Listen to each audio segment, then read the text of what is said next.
Hi guys, this is Dr. Divya Pradhan, and today we are going to talk about vertebrates. Now, just as a recap, remember all living forms have been divided into three domains, right? The bacteria, archaea, and eukarya. Right? These were domains. Don't forget.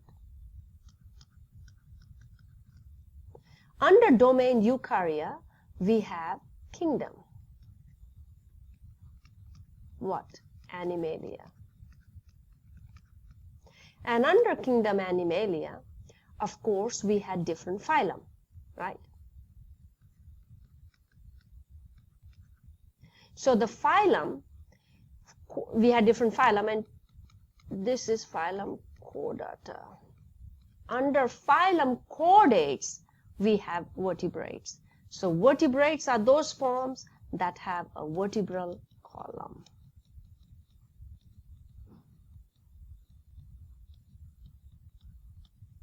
Okay. So here is phylum Chordata, and what are the characteristics of a chordate? So all chordates have a nerve cord. Here's your nerve cord, a dorsal, hollow, tubular nerve cord. Then they have a supportive structure right here. The red one is a notochord. A notochord is made up of cartilaginous cells, cartilaginous-like cells, not cartilage, okay? The tissue is different.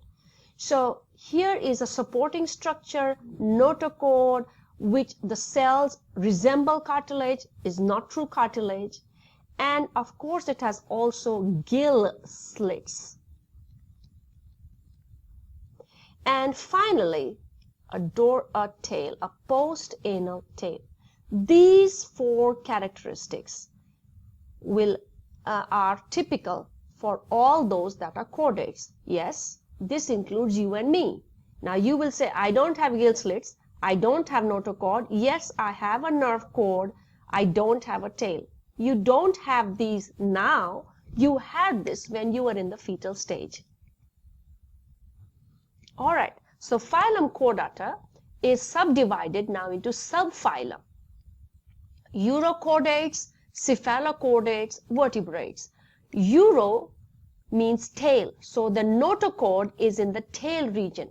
Cephalochordates, the word cephalo means head. The notochord is in the head. And finally, the vertebrates are most advanced of the chordates, and the reason is now the vertebral column replaces the notochord. All right. So the urochordates are nothing but the tunicates right here.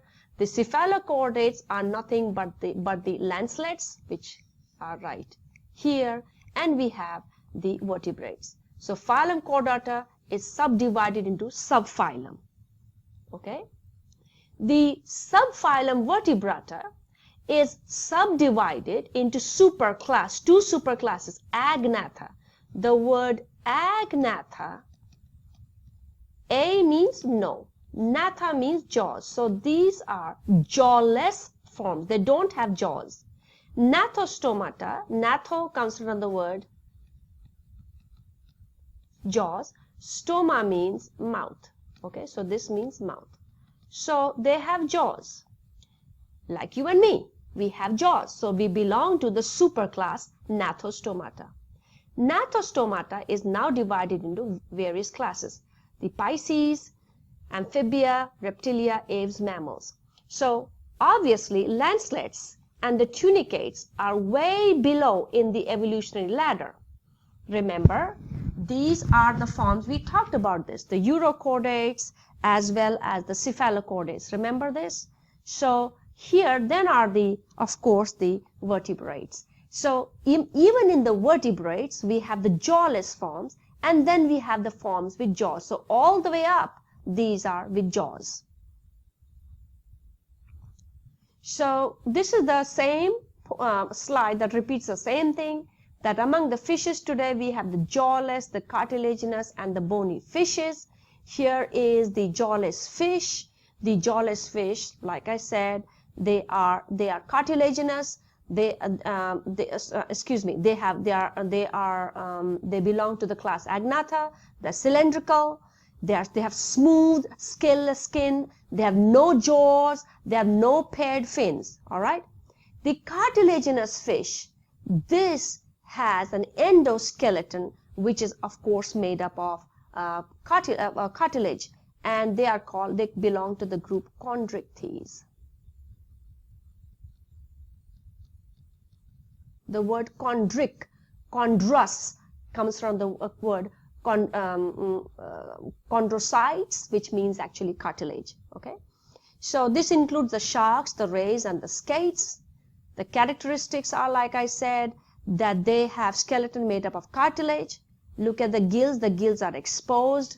You can count the gill slits. The mouth is ventral. Ventral means below, not at the terminal end. This is terminal end. This is below. Then they do not have a swim bladder. You see, a swim bladder allows for the fish to control its buoyancy, so it can control at which depth it wants to swim. However, it has a liver which has a lot of fatty fats or oils that gives it buoyancy, but they don't have the efficient swim bladder as found in bony fishes. They have placoid scales. Placoid scales are tooth-like scales. They are not smooth and overlapping like in the bony fish. They are literally modified teeth. Fertilization is internal. And look at the caudal fin. It is asymmetrical. That means it is unequally lobed, asymmetrical. Now we come to the bony fishes, which are more advanced. So primitive, slightly more advanced amongst the three, okay? Most advanced. So the bony fishes belong to the group Osteichthyes. Osteichthyes are numerous, and of course the most diverse of all vertebrates. And like I said, they have a bony skeleton. The word osteon comes from the word bony, Osteichthyes. The gills are covered by a flap, which is also bony, which is called the operculum. The mouth is terminal, as you can see. They have cycloid scales or tenoid scales, which allows them to overlap, so gives a very smooth structure. Fertilization is outside the body, external.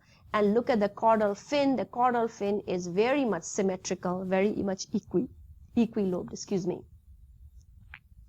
We also come across the lobe-finned fishes, which were thought to be extinct. No, but they have been found. The lobe-finned fishes, they, according to your book, the ancestral lobe-finned fishes had fleshy appendages, as are now. You can see this, the surviving, we call it the living fossil. So here they have the fleshy appendages, and also they had a lung-like structure. They have a lung-like structure. Actually, it's a modified swim bladder, which is used also for respiration. So the ancestors had somewhat a lung-like structure. And what we are trying to say is we are trying to connect, remember, the fishes with the next higher group, and those are the amphibians. So some link has to be there, and that's what we are saying. Here is the lobe-finned fishes, which are like a link between the fish and the amphibians. Okay. All right, so the next higher class are the amphibians. Amphibians comes from two words. Amphi means both.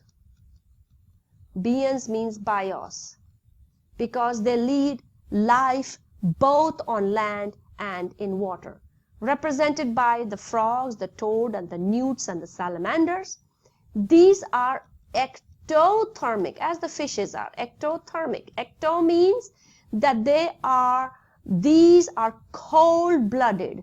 Not that there's something called warm blood and cold blood, but they are cold-blooded. Meaning to say that the temperature of the amphibians depends on the outside surroundings. So if the amphibians they are very, very active, of course, in the warm environments, and they're very, very lethargic in the cold temperatures.